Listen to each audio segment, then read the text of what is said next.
Fally Ipupa, en tout cas, Azam Tomoko a de cœur na Ferregola. Bien au bison na auto yebi, o elo makasio ba omi balé, mais liko na ngo balinga na kankulis.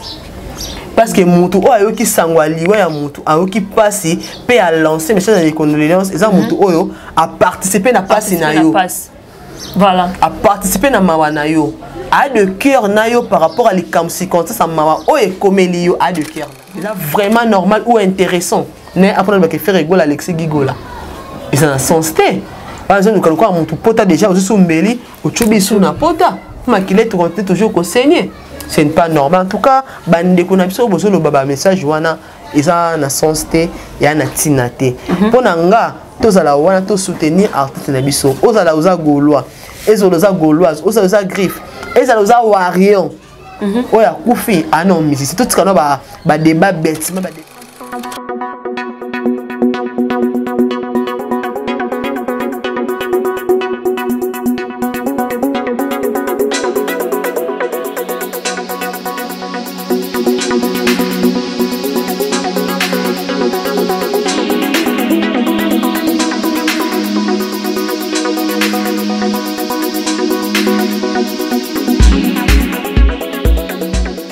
Fidèle abonné de JK TV News et bienvenue à l'émission Nabiso Micro des Stars présenté par moi-même Rachel Mandé. Na pesi mbote na babo l'émission nyonso ya JK TV News autrement dit ba étoile ba o nyonso balanda kabiso de partout ou de loin. Merci vraiment pour na ba commentaire na bino ba partage na bino et fidélité na bino au bozo ko ba toujours copé ça na JK TV News et merci na ba griffe et pourquoi pas ba golo na ba golas ba nyonso rolanda émission na biso oyo ya mukola lelo et voilà actualité oyo tozana ngo ya ndeko na biso Yves Gola wa utikotika biso to utiko dès qu'on a vu ce monsieur Fally Ipupa autiko pesa mes condoléances na famille ya monsieur Moussou voilà avec ma concerne Aurélie Vango to comme capé ko solamom qui avant na côté na pesi mbote na Aris Atoms depuis quelque part et pourquoi pas JK pour la confiance et opportunité zo ko ba toujours ko pesa biso merci aussi na JDK Mopa au Soda Poto et pourquoi pas Fabrice Mandé oyazalaka toujours derrière la caméra et merci aussi na Molobeli Njuri ba commentaire na Ezang Sakate na ba émission na biso à chaque fois et à chaque moment l'air tozo kota voilà Fabrice Mandé ce qu'on a engagement ko tsana na nous inviter na à qui j'ai déjà bonjour et bienvenue ma concert Aurélie Vango.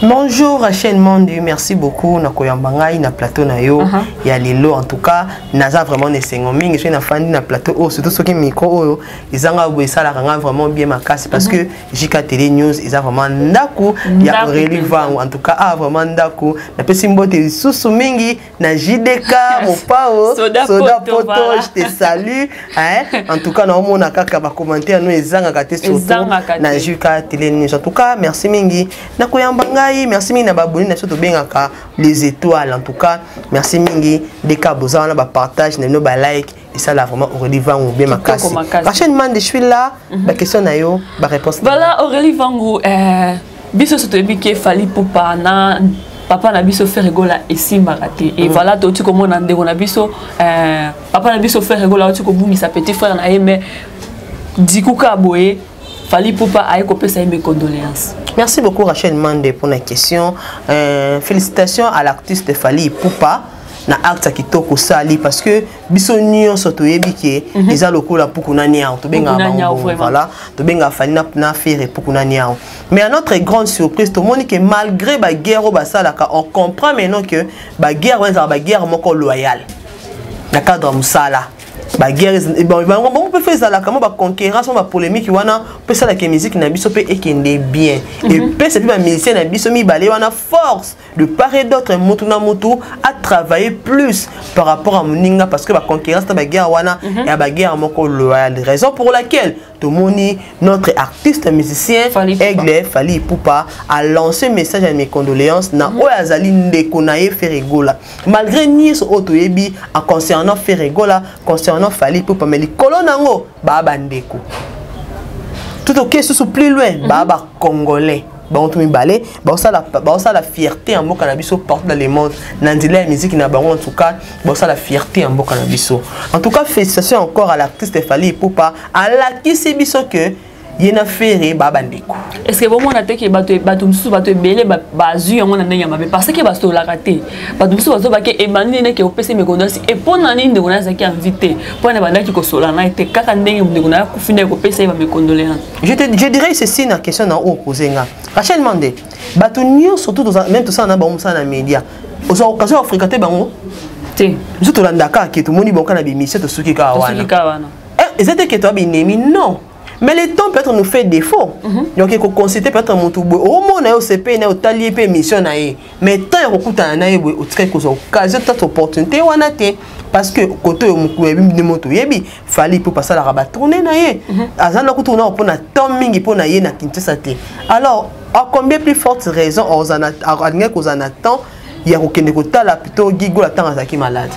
Je ne pense pas que nga zanatan wana parce que to yebi ton gilogo azam to mo bel tam lai moment oya bande ko bela fali pupa azaki na ba tourner ande ko sa ba tourner ande ko beta ba concert ande ko préparer est-ce que ton ngé ko zala kona ko kotala ko na biso gigo la azaki bela je ne pense pas.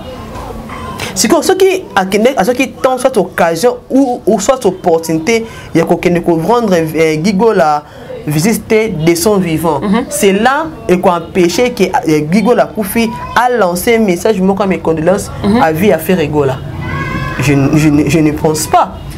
Le message voilà en tout cas et c'est pas non makasi. Et puis été à biso ba fan na bino ba abonné na biso ba fan au plus bosala ba fan faire Rigola ba faire afali poupa. Biso ne ba fan en vrai dire faire na fali ba na ba binimité ba pe ba mbandate. Biso ne ba fan to ko tsa bango na problème to ko tsa bango na makam o bango to kindara to kanisaka biso ba fan même message ou mes condoléances et na ba tout sur na ndinga mabe. Pourquoi mutu bolo banaka te mutu boy mais to bande to ba congolais. Nous sommes des Congolais. L'icône ba ça fait musala moko baba musicien. Non ça c'est pas na passe moninga. Tout théâtre aussi. Nabi ke nemi no ata kufi aux années 50 parce que malgré bolo banate mais il faut mon akata na musika ndinga evra makamne na musika au moniki ata na l'obsaka été mais na mona makamne ezo ki na ndinga bien. Ndinga bien c'est ça. Bible on peut commander stop prier pour na benemi na biso. Ce qu'on comme les messages à mes condoléances vis-à-vis à faire Rigola pour na fali et comme problème pourquoi? Tout le ballon tout sur la on peut non pembe Rachel Mandé. Tout sur la pembe. Tout sur la on vraiment pembe. Parce qu'il y a d'autres gens basés on a ndenge mabe et pour na nini boina boyo ta ndenge internet ezana mi teza kopela. Ezaka yango na yango. Bagolo koto ba warion koto yo. Voilà. Pona nini. Ba on bazo kotia sous moto ezopela entre bagolo pona nini fala saliboye pona nini e boina boyo vous comprendre. Ozongi souka na kine tozo na likamo na te koloba biso ba fan de te la bomba problème parce que ba gola ba oslika par rapport à quoi parce que fallait pour lancer message à mes condoléances so qui peut à lancer qui yango te bange ba loba moni motema mabe muninga kufeli aina epende ya solo ba welela kanini et tout consort si qu'on finalement blinga blinga fallait pour passer netini.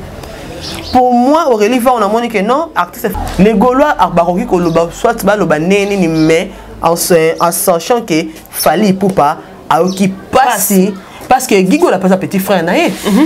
T'as un petit frère à faire Rigola, d'office à petit frère à Fali Poupa. Pas si wana et sali que dans le monde de la musique, l'icône on peut Gigo là c'était musicien. Ba musicien ba na matanga. Donc Fali Poupa a une obligation de lancer message à mes condoléances. Attends de prendre affaire mais Gigo là attaque musicien. Ba musicien na minute yo ba onde ba kufeli. En général, ça fallait faire rigoler. En général, on va miser ni tout, bango ba kufeli. Parce que wa kufi wana za moko anda sa musala moko na bango. Voilà, bah vous n'avez pas vu TV, je crois que vous avez déjà vu sur Awana Plateau, il y a un rendez-vous, pardon, plutôt, vous avez déjà vu sur une émission, il y a micro des stars, ah, tout ça sur le Bélan, voilà, Aurélie Vango, je crois que te belé avant que tu me fallait pas passer un message, il y avait mes condoléances. Il y avait déjà d'autres gens qui ont grand fan de l'équipe, c'est soutien, préparation, ils ont préparé pour un concert il y a les 24 juillet. Voilà, merci beaucoup. Le 24 juin, il n'y a qu'elle va m'abonner. Voilà, penda atako to batbaloba kite mutu nyonso za na conception wana meto bosa na te gigo la belita mulai gigo la bezete ke mutu moko la la mutu akufi non gigo la souffrir a belita mulai ça a daté banda di gigo la belaki Les gens, les ont dit. Parce que les gens, les ont dit, et ça, le lenge et longo banité. Parce que Gigo la la la mouki te kakufi, à la mouki en koufate, Gigo la a souffert. Et puis, nako babi mowe azala na torte mowe azana munguna te, mais tout le bamakam tout sur là on est clair. Gigo la été malade, c'est bien bon. Avec le traitement, on ne disconvient pas. Est-ce que à l'andela que les voisins moyens, il y a traitement n'est pas qui est normal? Parce que la maladie n'a pas qui a l'air de connaître lancé que on a peine à remettre à stade de mars. Maladie n'a pas de Qui t'a dit? Est-ce que tu es sûr de ce que tu es en train de parler, madame? Tout le barakambo radio tout et l'Arabie sauté. Tout le barakambo tout en mesure, tout en maîtriser mingi yango. Il y a la maladie n'a pas dit. Tu sais que le baquet, maintenant mon message a fait rigoler. Et l'ensemble qui prend un stade de martyr. Donc, c'est Gigo la bandi malade de 2022. C'est faux. Gigo la belita moulai. Et à malade, je suis belle. Je te dis que mon bandi m'a mort à l'hôpital. Non, il y a malade, il y a malembe dans tout amour. Et bandi qu'on s'est manifesté, tu es bien les jeunes garçons en général. Ceux qui malades, ils ont belle mon oncle, mais à mon qui résistance les alliés, en année normal, en lingaté à l'année de soin.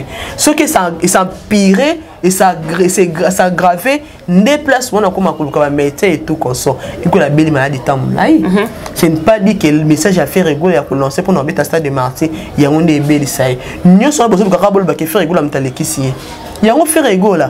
Et ça m'a dit que ça l'événement mounen. C'est ça m'a dit que ça concert l'événement mounen au qui est à stade de martyr va te mêler va arriver à rango mais ce peut être dit ça. OK. Donc pas tant stade de martyr fallait qu'Alexa Gigo là. C'est non la question na on a dit bazo lobela. Faire moi ndenga zawana to boyite parce que faire rigoler la personne à transparenté. Après la place du Simbami. Sur place où il y a Simbami wana, il fallait qu'Alexa bato. Nous t'avons pas à râler que ne oa bela tamulaï.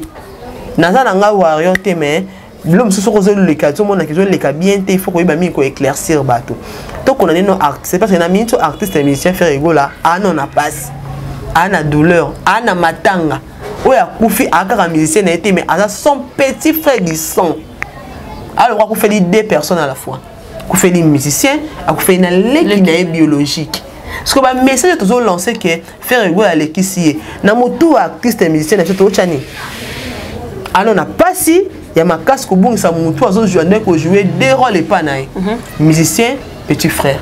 A koufeli ana passe ana matanga to ya ana TV dans ya ana mi devant caméra ya Fabrice man de plan le faire rigoler Alexis Gigola en tout cas c'est normal de toi abzoba wana oya koufeli premièrement as musicien tout court tout ça on a souci parce que vraiment actrice ça n'a pas passé aux aloza gaulois et aloza au gladiateur aux aloza roarion na minute muta koufi les musiciens oza musicien oza fana nani ya jibin piano nani ya Koffi Olomide na minute yo to kufeli des musiciens congolais mtasali a koufi tout ça na matanga to kufeli musiciens congolais to lelaye na ndenge ke musicien a koufi tout ça ko loba ke to lelaye na ba voler mi balé. Il y a des beaux musiciens congolais, mi balé les qui artistes et des musiciens fait rigoler à Koufi. Mais tout ça vraiment dans mon thème la compassion, tout ça a le roi Fali Poupa. Ça là qui moi geste, il y a qu'on lancer un message à mes condoléances. Ça sous-entend que azo sapé matanga na fait rigoler. Ah ça la matanga. Ah ça matanga na fait rigoler. Donc c'est un peu ça. Voilà, Babo Nabiso Ejikativinu, je crois que Awa Tomika qui peut consommer qui na Aurélie Vango voilà, ba onyo so ko landa biso botia so commentaire so bi mabe botia so commentaire so peut bi malam botia so commentaire voilà. Je crois que tu comme déjà na suka ya émission na biso Aurélie Vango mot de la fait pour que Tomika un peu ko kabwana na émission na biso auto za ki nango voilà. En tout cas, excusez-moi, un message des arts accueillis, tout ça dans matanga, tout fait des musiciens. Ouais, Koufi, aza musicien na biso, yambo kanabiso, aza l'équipe petit frère ya musicien minene yambo kanabiso. Parmi les musiciens minene tout le temps a pu faire rigoler parce que à ça la pima minene et événement minene. Conseil ça quand mon con na ba peuple congolais, communauté africaine mobimba que tout ça à matanga. Tous les nan musiciens. Les ont dit en tout cas tout bomba on tout ça la ngata après enterré. Mais pour te mettre au lobana biso. Sur internet to lobana biso. To bien en matière mais liwa. Biso liwa ezaka matière. Muto ala passe mine bomo na matière. Pona nga, pona Aurélie Vango, to mbana ba ba matière na biso to bomba non maloba na biso ya malamu to ya mabe otunga to loba par rapport à Marambaliwa to bomba non ba analyse na biso ya mabe contre musicien Ferregola parce que pour l'instant à la matanga soki eza na eloko to ko sa na minute oyo eza juste ko lancer les messages ya mes condoléances. Ndenge Fally Ipupa ote ko sala to lancer les messages à mes condoléances et ko sala vraiment bien ma casse ba soutien ba message même na ba page na ye ndeka bozo poster les ndeko bo poster les musiciens et ça la paie bien amona que oui musicien na ye pe wana leki na ye wana alinga makape azalaka pe na ba fan et ko sala bien makasi ole ya kolika ko chuba embeli place pote ezali to pesa message oyo to lancer un message oyo et ko sunga ye même tant azolela amoni message et pese moi 2 minutes ya rozata moi figure bien en tout cas merci mingi merci mingi et va soutenir Aurélie Vango de près ou de loin partout dans le monde baboy na so fidèle pourquoi pas mes garçons capables je vous aime beaucoup je vous salue Clarisse Vango de London City boteno yango wana en tout cas voilà Aurélie Vango na oti na bossa ne logo moko oti koloba na moi de la fin na oti koloba awake azalaki musicien ba fan na abanaki koyema na orchestre grand fan na été to yé pas azalaki na orchestre na ye à ce que je sache Gigola azalaki musicien Fally ya Ferregola azalaki musicien na ye azalaki musicien ya Ferregola na ebité ce qui a salaki orchestre pas mais à ce que moi je sache Gigola azalaki musicien na kati orchestre Ferregola c'est ça. Merci beaucoup voilà baboy na biso ya Jika TV News merci baoy nyonso balanda ki biso voilà o tozaki na émission na biso to meka ki pe kosola mom ke ba actualité na biso kaka ndenge ezalaka merci na ba o nyonso bazo ko jouer sous ko féliciter Rachel Mande ko partager ba émission na biso à chaque fois et à chaque moment ko voilà on a s'abonner abonnez-vous massivement partagez likez ba émission na biso à chaque fois et à chaque moment voilà ba griffe matanga ezawa na liboso na biso nyonso ba griffe nyonso a monde entier biso nyonso to kende wana to kende kolela na papa na biso Hervé auti ko bungisa petit frère na ye ba griffe nyonso a monde entier bozala wana et pourquoi pas ba gaulois baza déjà wana voilà ceux qui ça bazongité to kotena minu balasima bye bye à la prochaine.